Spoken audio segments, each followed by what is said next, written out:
감사합니다. 여담인데요. 저는 참 작곡하신 분들 부러워요. 제가 좀 음악 공부를 잘하고 피아노를 배웠으면 진짜 제가 소망 중에 하나가 뒤늦게라도 늙어서라도 피아노를 배워서 작곡을 만드는 거예요. 곡을. 얼마나 멋지고 아름다운지 몰라요. 제가 애써서 하는 설교 한 편보다요 감동적인 성가곡 하나님께 올려드리는 작곡이 더 나아요. 사실 여러분, 나는 가수다 또는 뭐 풍류대장 그런 거 보세요. 얼마나 많은 사람들이 그걸 보면서 눈물을 흘리고 감동받고 몇 번이나 돌려보는지 몰라요. 그만큼 내 설교는 사람들에게 감동을 주나? 그걸 못한 것 같아요. 그죠? 우리에게 있어서 하나님이 주신 재능, 하나님께서 주신 은혜로 하나님을 찬송한다는 게 얼마나 멋진지 몰라요. 사랑하는 우리 성도 여러분, 또 우리 주님께서 우리에게 복된 날을 열어주셨습니다. 오늘 또 이렇게 우리 모였는데요, 인사하고 시작하겠습니다. 참 잘 오셨습니다. 축복합니다 하고 인사하실까요? 인사하시죠. 참 잘 오셨습니다. 축복합니다. 네, 한 번 더 인사하실까요? 진심을 담아서 예수 믿고 복이 됩시다 하고 인사하시죠. 예수 믿고 복이 됩시다. 아멘. 아멘. 앞으로 이틀 후면은 광복절입니다. 저는 해마다 광복절을 나라사랑 주일로 잡습니다. 6.25보다는 광복절이 더 의미가 커요. 나라사랑에. 6.25는 동족상잔의 비극의 슬픈 날이지만 광복은 하나님께서 일제치하에 이 나라를 자유케 하셨고 해방 주셨던 날이에요. 그래서 진짜 나라사랑 달은 8월이어야 합니다. 사실은. 그래서 작년에는 8월 달에 나라사랑 달로 해서 자유에 대해서 설교를 했습니다. 오늘은 또 8월 15일 광복절 주일이기 때문에 거기에 대해서 하나님의 말씀을 또 함께 나누고자 합니다. 광복절 좀 생소하죠. 빛광자에 다시 복자입니다. 빛을 다시 봤다는 얘기죠. 더 정확한 표현은 해방절이 맞습니다. 해방된 절기, 우리가 자유케 얻은 절기란 뜻입니다. 그래서 광복절은 기쁨의, 우리로 치면 기쁨의 날이죠. 그래서 광복절 특사로 죄수들이라고 하면 그렇지만 수용자들도 특사로 풀려나기도 하고 좋은 날이라 해서 국기도 개항하고 행사도 있습니다.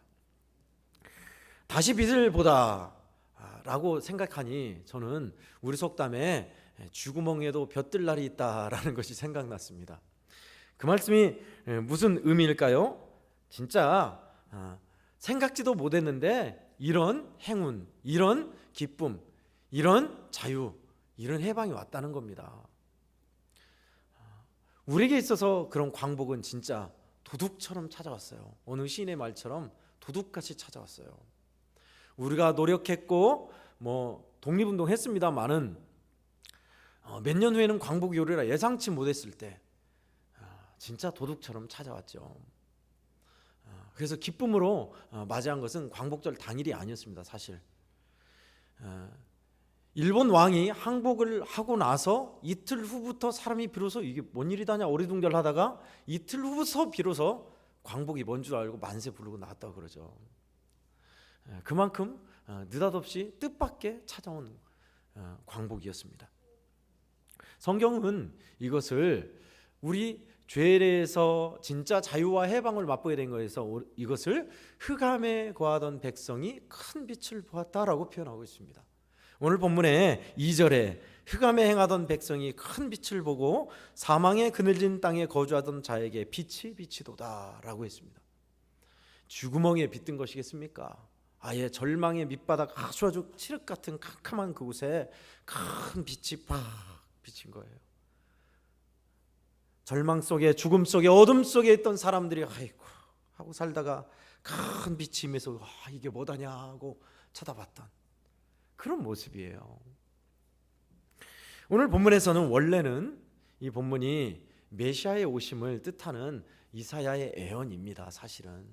근데 이 본문이 우리에게 주는 의미는 죄와 죽음에서, 사망과 절망에서 놓여있는 우리에게 하나님께서 해방, 자유, 소망, 생명을 주셨다라는 의미 맞습니다.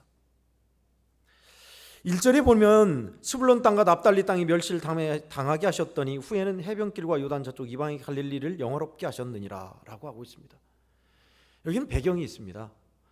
갈릴리 지방 주변에 있는 땅이 스불론 땅과 납달리 땅이었는데요. 그 지방 땅은 아수르의 침공으로 인해서 많은 사람이 포로로 잡혀간 슬픔의 땅이었습니다. 갈릴리 지방도 아수르가 북이스라엘 지배하면서 피를 섞어버렸던 그런 땅이었습니다. 근데 아픔과 슬픔이 있는 땅이었죠. 이스라엘 가운데.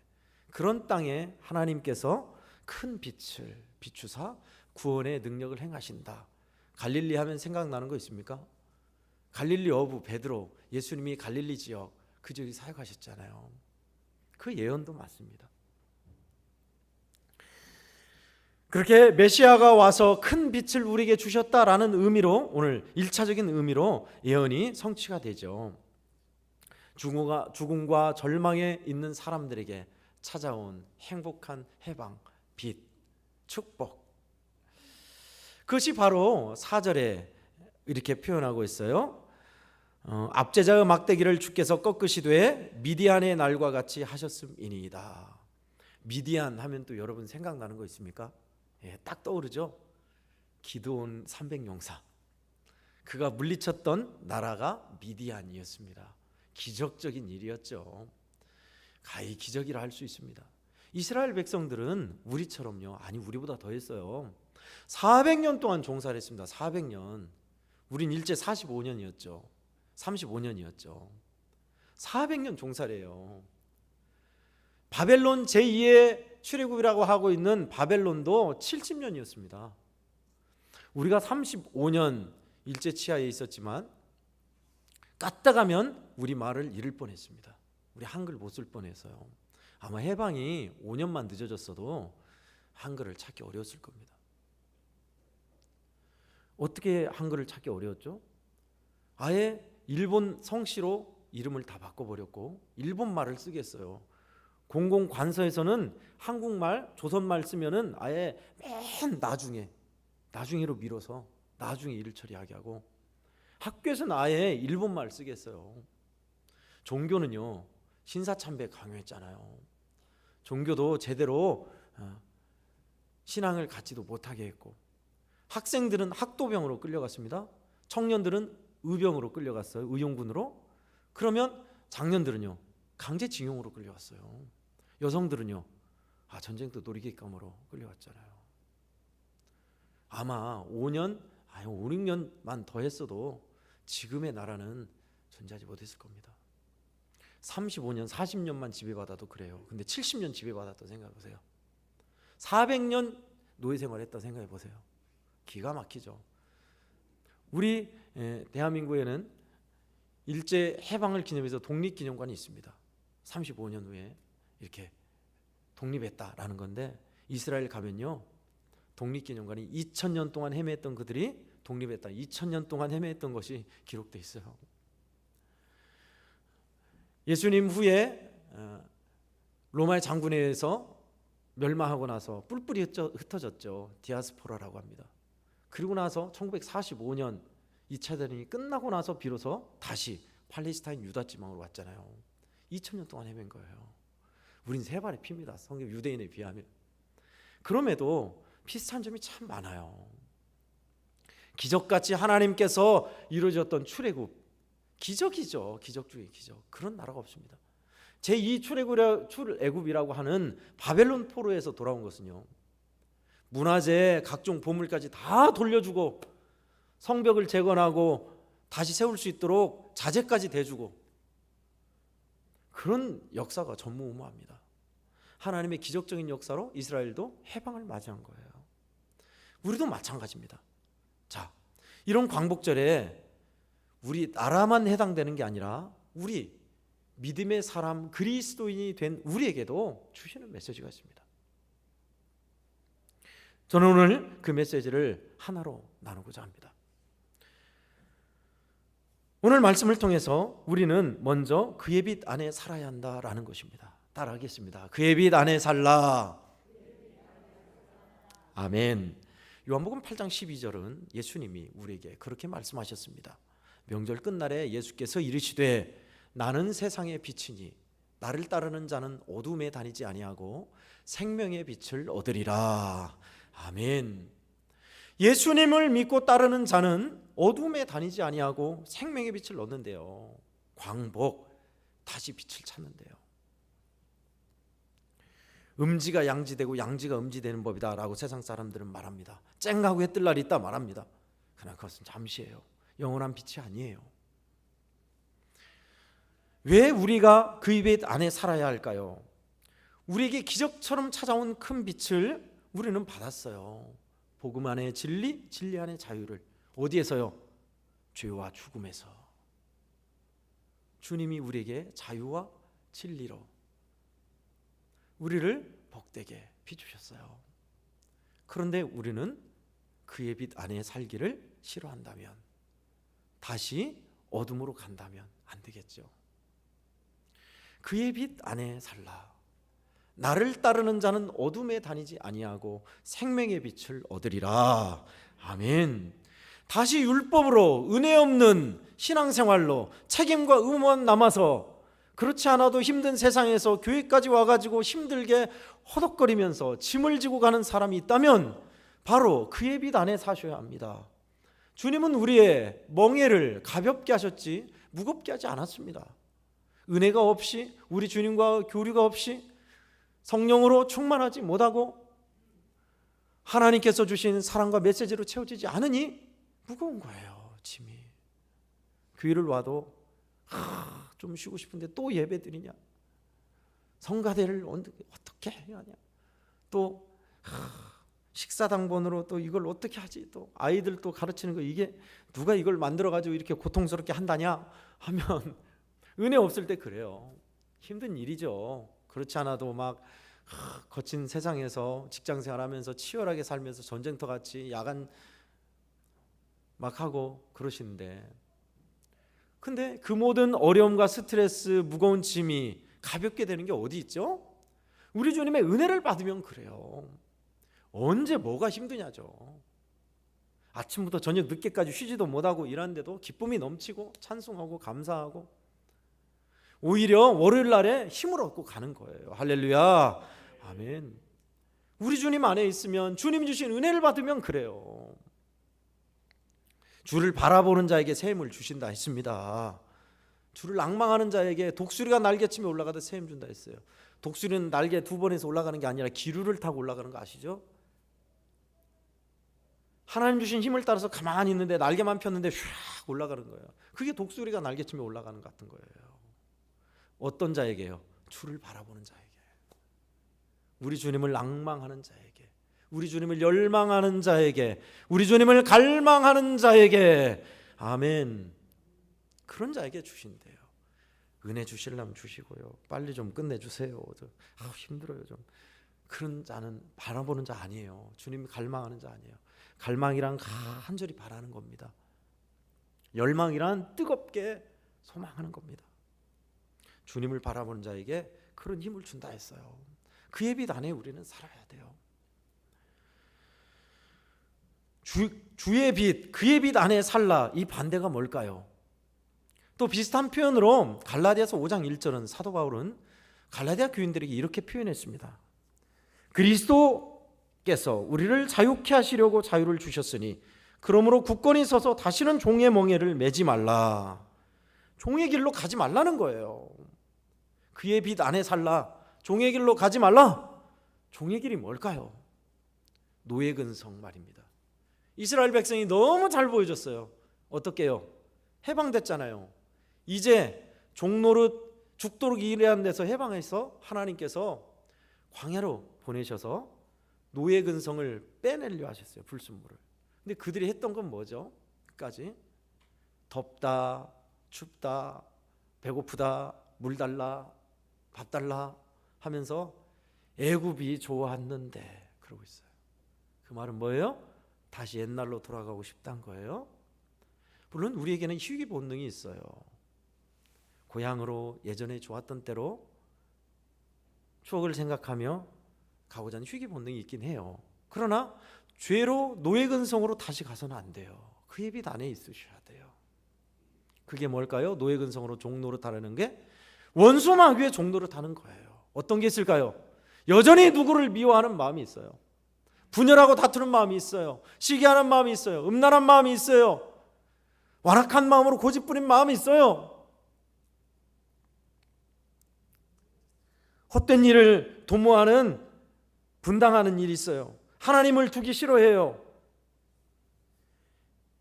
신앙을 저버리고 세상으로 향하는 마음이 있어요. 그게 원수마귀의 종노릇하는 거예요. 다른 거 아닙니다. 그 종의 길로 다시 가서는 안 된다 하는 겁니다. 그의 빛 안에 있어라. 그의 빛 안에 살아라. 아닌 것 같지만 우리는 우연찮게 의도하진 않았는데 어느새 바라보고 있으면, 내가 주 안에 있지 않으면 어느새 나는 어둠의 자리, 다시 옛날의 자리로 또 원수마귀의 종노릇하는 데 있을 때가 있습니다.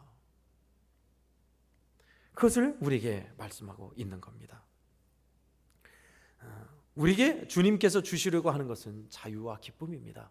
근데요, 여러분, 그런 주님이 기뻐하시는 자유와 기쁨, 은혜 자리로 갈 때는 먼저 첫 번째는 우리 성도들에게 말씀드렸습니다. 거룩한 불편을 감수하셔야 돼요. 우리 아이들 여기 있는데요, 초등학교 때는 선생님이 다 알아서 시간표를 짜줍니다. 중고등학교도 마찬가지예요. 시간표 딱 써라 하고 칠판에 딱 월요일 몇 시에서 몇 시까지 뭐 국어, 수학, 영어 막 쓰잖아요. 근데 이제 성인이 되어서 대학생 들어가면 어떻든가요? 대학교 가면 내가 수강 신청이란 것을 해서 내가 듣고 싶은 과목 시간표를 내가 짜는 거예요. 내가 선택해야 돼요. 그게 차이예요. 청소년과 성인의 차이. 스스로 선택하고 책임진다. 근데 그것이 처음에는 불편해요. 힘들어요. 선생님이 그냥 써주지. 그러면 옛날처럼 그냥 수업 받고 한대. 내가 이제 선택해야 돼요. 이 과목 듣고 싶다 해서 이 과목 수강 신청하고, 컴퓨터로 아주 수강 신청해서 월요일 날은 강의 시간이 몇 시간 있다. 수요일 날은 강의가 없다. 자기가 선택하는 거예요. 그러려면 모든 일에서 이제 자기가 책임을 져야 돼요. 그러다 보니 딱 맞닥뜨리는 것이 처음에는 당혹스러워요. 그러나 나중에는 자기가 하는 것이 자연스러워집니다.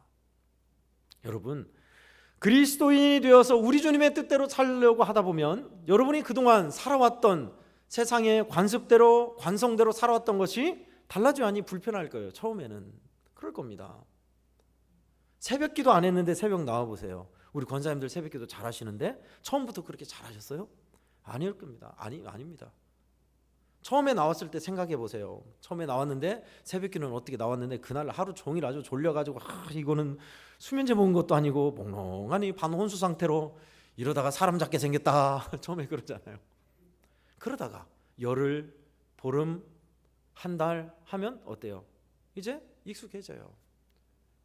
근육이 생겨요. 그러면서 지금껏 20년, 30년 해오셨잖아요. 우리 권사님들이 그러시더라고요. 예수동행 일기가 쓰기 힘들어요. 차라리 새벽기도는 쉬워요. 아니에요. 똑같아요. 처음만 힘들지 적응하면 신앙의 근육이 붙으면 이제 유지되는 거예요. 마찬가지입니다. 믿음 생활도 마찬가지예요.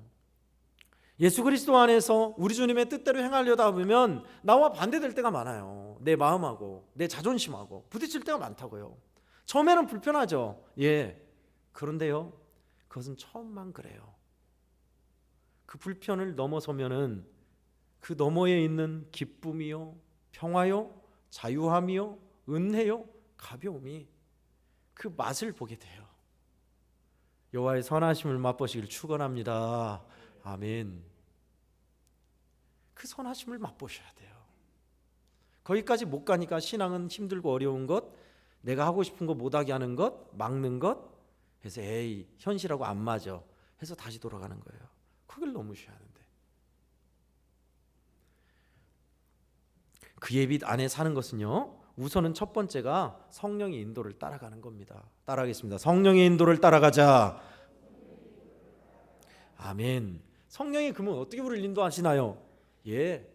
예수님을 주님으로, 하나님을 아버지로 고백하는 이들에게는 다 여러분의 마음속에 성령이 계세요. 그렇지 않고 그런 것도 없는데 주님이라고, 예수님이라고, 하나님을 나의 아버지라고 부를 수가 없습니다. 성령이 계신 거예요. 그 성령이 나를 온전히 지배하시냐, 왕으로 다스리시냐, 충만하시냐 아니냐의 차이예요.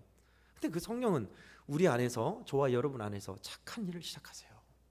그 착한 일이란 죄짓고 견딜 수 없게 하시는 것도 물론 이거니와 우리 안에 주님이 기뻐하는 일에 소원을 품게 하세요. 할렐루야, 아멘.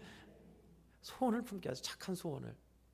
그래서 누가 성도 중에 누가 딱한 일을 당하면 어떻게 하냐, 뭐를 도와줄 수 있을까 생각을 하게 되고, 힘든 일 당하니 위해서 기도라도 해줘야겠다, 그런 마음을 갖게 하신 거예요.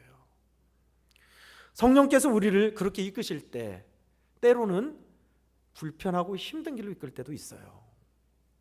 자존심 굽히면서 용서를 구해야 할 때, 또는 진짜 하기 싫은 일을 하나님께서 앞장서서 나서라고 하는 마음을 자꾸 주실 때도 있어요. 그럴 때 여러분, 우린 기억해야 합니다. 처음에만 불편하지 하나님이 주시는 건 그 너머에 있어요. 기쁨과 평안, 새털처럼 가볍게 하시는 은혜 말입니다. 저는 예수님의 사랑 공부하면서 성령의 사람이라는 6단원인데요. 거기에 과제도 내줬고 같이 나누는 것 중에 하나, 성령께서 나에게 하라고 지시한 것이 있습니까? 그게 있어요. 거기에 대해서 우리가 생각하고 해보기로 과제를 내고 하죠.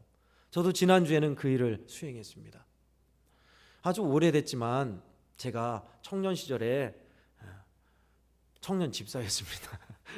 청년 집사였는데 그때 제대로 못했어요. 그래서 주의 종의 마음을 많이 아프게 하고 힘들게 했던 시절이 있었어요.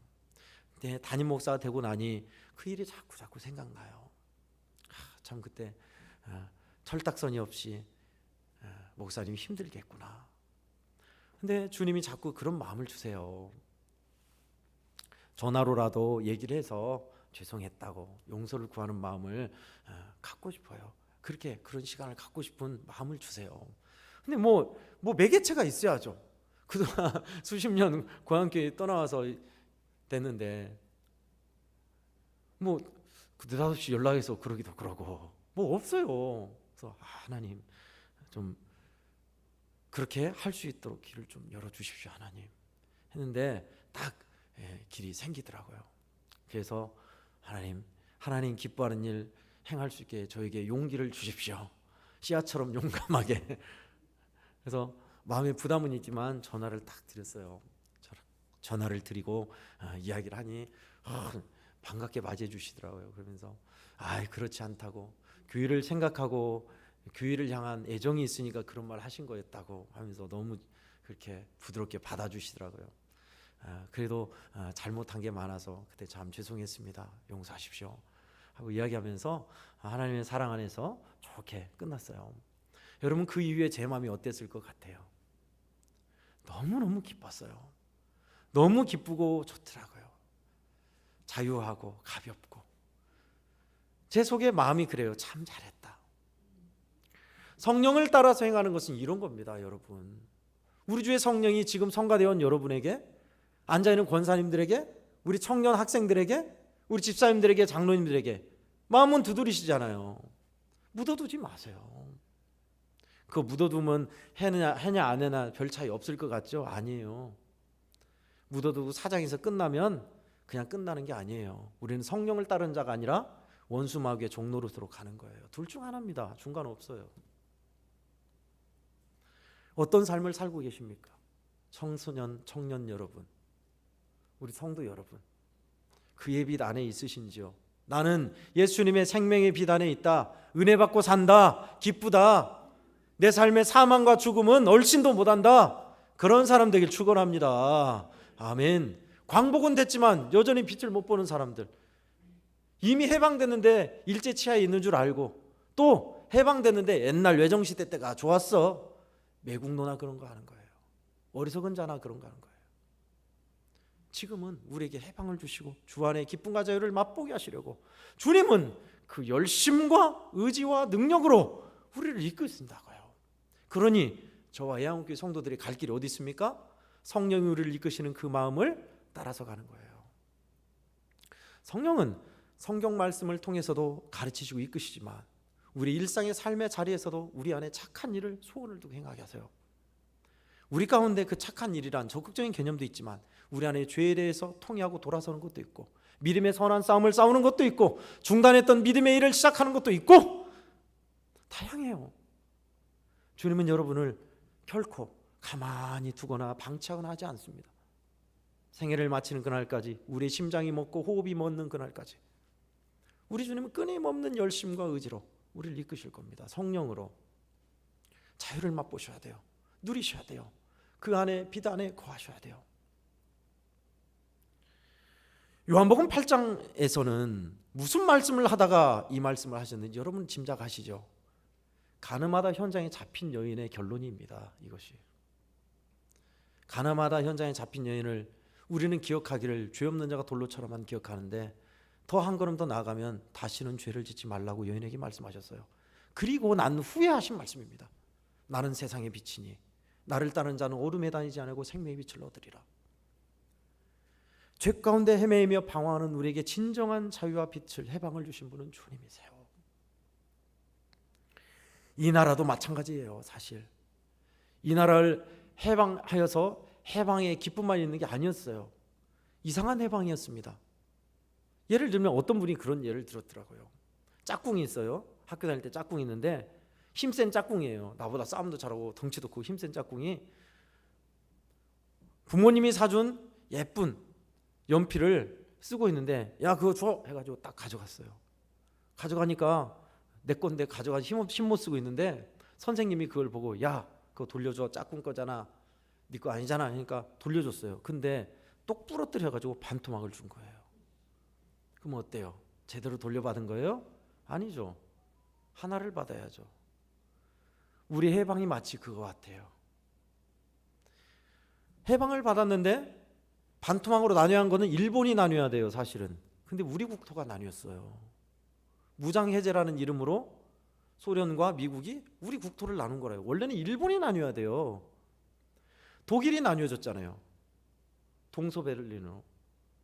원래는 일본이 나뉘어야 하는데 일본 사람 로비의 천재잖아요. 도쿄 재팬에서도 위야무야로 아주 부드럽게 넘어가고, 한국이 나뉜 거예요. 한국이. 우린 반토막 연필을 받은 겁니다. 우리에겐 과제가 있어요. 그의 빛 안에 살면서 복음 안에 하나를 이루어야 할 과제가 있습니다.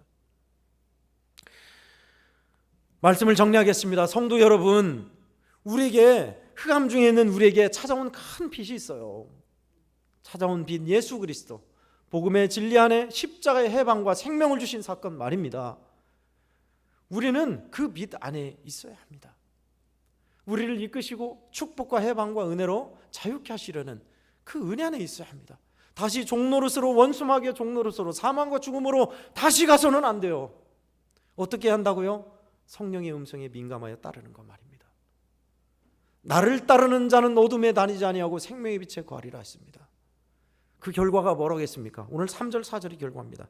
3절 중반부에 그 즐거움을 더하게 하셨으므로, 4절 후반부에 멍에와 압제자의 막대기를 주께서 꺾으시되, 여러분이 죄짐을 짓고 있고 무겁고 힘겨운 짐을, 멍에를 주님이 꺾으신대요. 할렐루야. 아멘. 믿음 생활하면서 살아가면서 기쁨을 잃었습니까? 기쁨을 더하게 하시리라. 하나님이 주신 기쁨을 주시리라. 성령을 따르면 그래요. 아이고 힘들어, 어려워. 하나님은 늘 내 마음대로 못하게 하셔. 아니에요. 더 충만한 기쁨 주시려. 죄의 짐, 세상의 짐, 인생의 짐을, 무거운 멍에를 꺾으시려 우리에게 그의 빛 안에 거하라. 성령을 따라 행하라. 성령의 지시대로 하라 라고 말씀하십니다. 사랑하시는 성도 여러분, 주께서 사랑하는 우리 애원교회 성도 여러분, 이번 주에는, 지난주에는 우리가 또 그렇게 행하였죠. 하나님의 은혜 안에서 더 주님의 말씀 안에 거하여서 시원한 시냇가에, 너는 시냇가에 숨으라. 이 부드러운 여름에 우리 진정 만족과 행복이 거기 있다고 했죠. 이번 주에는 성령을 따라 그 빛 안에 거하는 겁니다. 찬란한 빛, 기쁨과 우리의 멍에를 꺾으시는 하나님의 은혜의 자리, 성령이 여러분을 반드시 그 길로 이끄실 겁니다. 그러면 우리는 따라서 행하는 일만 남았어요. 따라가면 돼요. 어린아이가 부모님의 손에 이끌려 따라가듯이 성령이 이끄심 따라 따라가면 돼요. 안 가겠다고 버티고 바둥바둥 발 동동 구르고 해서는 안 돼요. 사랑하신 성도 여러분, 성령을 따라 행하셔서 참된 비단에, 진리의 비단에, 은혜의 비단에, 생명의 비단에 거하신 우리 모두가 되기를 예수님 이름으로 축원드립니다. 아멘. 하나님 아버지 감사합니다. 주님 사랑하시는 우리 한국교회 성도들에게 충만한 기쁨 주시려고, 무거운 인생의 짐과 멍에를 꺾으시려고 주께서 이 말씀 주셨으니 우리를 향한 주님의 사랑으로 성령이 이끄실 때 기쁘게 따라가는 저희들 되게 하여 주시어서, 나를 따르는 자는 어둠에 다니지 아니하고 생명의 빛을 얻으리라 하신 그 말씀이 하나도 남김없이 응답되게 하옵소서. 주 예수님의 이름으로 축복하며 기도하옵나이다. 아멘.